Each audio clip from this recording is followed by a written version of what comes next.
ఈరోజు 6 మాకున్నాయి, 5 వాళ్లకున్నాయి. మండల పరిషత్కు సంబంధించి వైఎస్ఆర్ కాంగ్రెస్ పార్టీ అభ్యర్థి విజయం అనివార్యం అని చెప్పి గ్రహించిన వెంటనే దారుణంగా 144 సెక్షన్తో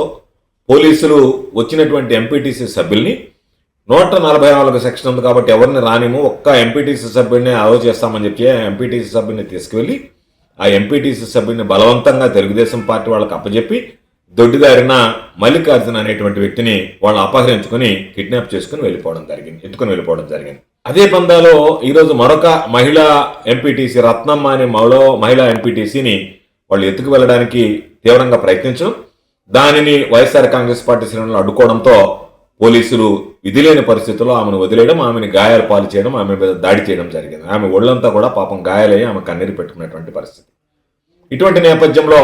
బలవంతంగా ఎవరైతే న్యూట్రల్గా ఉంటానో అని అన్నాడో అతను బలవంతంగా పోలీసులు ఎక్కించుకుని వెళ్ళి పోలీస్ స్టేషన్లో పెట్టి అక్కడ నుంచి ఎమ్మెల్యే గారికి అప్పచెప్పి స్వయంగా ఎమ్మెల్యే అతను తీసుకువెళ్ళి, ఎందుకంటే ఇప్పుడు తెలుగుదేశం పార్టీకి కోరం కూడా లేదు కాబట్టి కోరం ఉండాలంటే 6 మంది ఉండాలి కాబట్టి 5 మందే ఉన్నారు తెలుగుదేశం పార్టీకి. అటువంటి పరిస్థితుల్లో ఒకటిని బలవంతంగా తీసుకువెళ్ళి ఆ న్యూట్రల్గా ఉండేటువంటి క్యాండిడేట్ని అతని ద్వారా కోరం చేయించి మాకున్నటువంటి ఎంపీటీసీ అభ్యర్థులను బలవంతంగా పోలీసులు అధికారులు అందరూ కలిసి ఎమ్మెల్యే సమక్షంలో తెలుగుదేశం పార్టీ మోకలు ఇష్టారాజ్యంగా వ్యవహరిస్తూ వాళ్ళని బలవంతంగా బయటికి పంపించేసి ఈరోజు ఇప్పటికే మాకు సంబంధించినటువంటి మోహన్ రెడ్డి అనేటువంటి వాడిని మా ఎంపీటీసీ సభ్యుడిని పోలీసులు చెప్పు చేతల్లో పెట్టుకుని కిడ్నాప్ చేసుకుని వాళ్ళు దూరంగా తీసుకువెళ్ళి కుటుంబ సభ్యుల్ని బెదిరించి ఎక్కడా కూడా ఫిర్యాదు చేయడానికి కూడా వీలు లేదన్నట్టుగా వ్యవహరించడం జరుగుతుంది. కాబట్టి ఈ రోజు నడిచేటువంటి తంతును చూస్తే ఏదో ఒక విధంగా వైఎస్ఆర్ కాంగ్రెస్ పార్టీ చేజిక్కుంటుంది కాబట్టి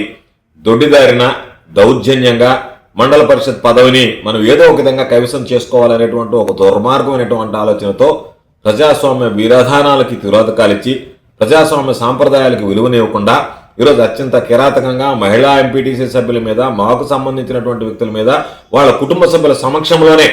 దాడి చేసి ఈడ్చుకు వెళ్ళి ఈరోజు పోలీసులు దానికి సహకరించి పోలీసుల అండదండలతో తెలుగుదేశం పార్టీ శ్రేణులను నేరుగా ఒక స్థానిక సంస్థల ప్రజాప్రతినిధులకే ఈరోజు ఈ ప్రభుత్వంలో రక్షణ లేకుండా పోయింది అంటే ఇక సామాన్యుడి పరిస్థితి మనకి ఏ విధంగా ఉంటుందో అర్థం చేసుకోవచ్చు. దీనిని వింజమూరులో పోలీసుల ప్రవర్తన, పోలీసుల సహకారంతో తెలుగుదేశం పార్టీ వ్యక్తులు శ్రేణులు వ్యవహరించినటువంటి తీరు, శాసనసభ్యుడిగా చట్టసభలో శాసనసభ్యుడిగా వ్యవహరిస్తున్నటువంటి గోండాలాగా వ్యవహరించినటువంటి విధానం, వీటిని అన్నిటిని కూడా వైఎస్ఆర్ కాంగ్రెస్ పార్టీ తీవ్రంగా ఖండిస్తోంది, గర్హిస్తోంది.